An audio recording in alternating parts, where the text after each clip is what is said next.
Hello बच्चों। चलिए प्रश्न को समझते हैं। अनंत कोण थीटा वाले नत तल पर एक गेंद ऊर्ध्वाधर दिशा से चलती हुई गिरती है तथा पूर्णतः प्रत्यास्थ टक्कर करती है। यदि वह तल पर थीटा ऊंचाई h ऊंचाई से गिरी हो तो अनंत तल पर टक्कर बिंदु से कितनी दूरी पर वह दोबारा तल से टकराएगी। हमें बताना है कि दोबारा कितनी दूरी पर वह तल से टकराएगी, ये बताना है। मुख्य अवधारणा में हम देख सकते हैं कि ऊर्जा संरक्षण से जब कोई h ऊंचाई पर कोई m द्रव्यमान की वस्तु रखी है तो उसकी ऊर्जा हो जाती है mgh। और जैसे ही वह किसी तरह तल से टकरा कर वेग प्राप्त करती है या h ऊंचाई से गिरा छोड़ी जाती है तो उसकी ये स्थितिज ऊर्जा गतिज ऊर्जा में परिवर्तित हो जाती है और माना कि ये हो जाती है 1/2 mv²। तो यहाँ से v का मान हमें निकाल सकते हैं, जो कि हो जाएगा v बराबर 2gh का वर्गमूल। तथा हम देख सकते हैं कि पूर्णतः प्रत्यास्थ टक्कर में पूर्णतः प्रत्यास्थ टक्कर में गेंद जिस वेग से आती है उसी वेग से पुनः परावर्तित हो जाती है। अर्थात हम देख सकते हैं कि पूर्णतः प्रत्यास्थ टक्कर में प्रारंभ की गतिज ऊर्जा तथा अंतिम गतिज ऊर्जा बराबर रहती है, अर्थात गतिज ऊर्जा में कोई हानि नहीं होती है। तथा हम देख सकते हैं कि किसी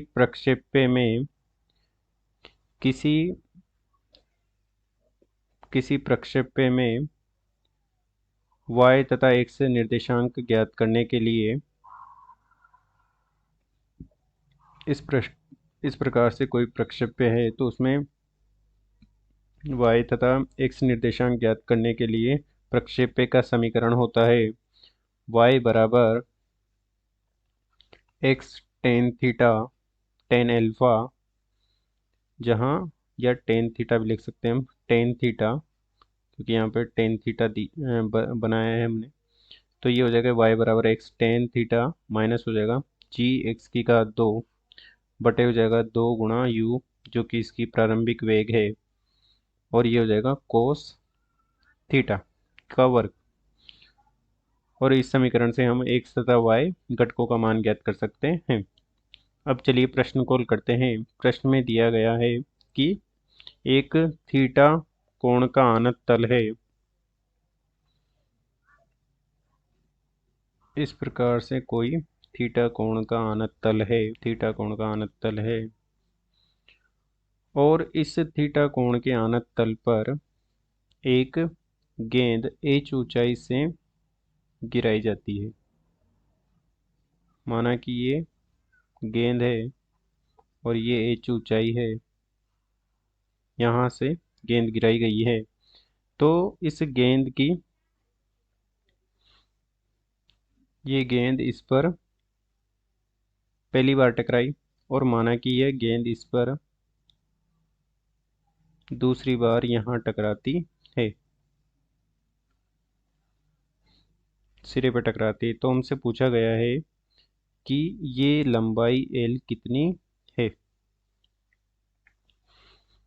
तो इसे ज्ञात करने के लिए हम देख सकते हैं कि माना कि ये लाइन सीधी मिला देते हैं हम, तो ये हो जाएगा 90 माइनस थीटा कोण, क्योंकि ये समकोण हो जाएगा, और ये y कंपोनेंट हो जाएगा और ये x कंपोनेंट हो जाएगा।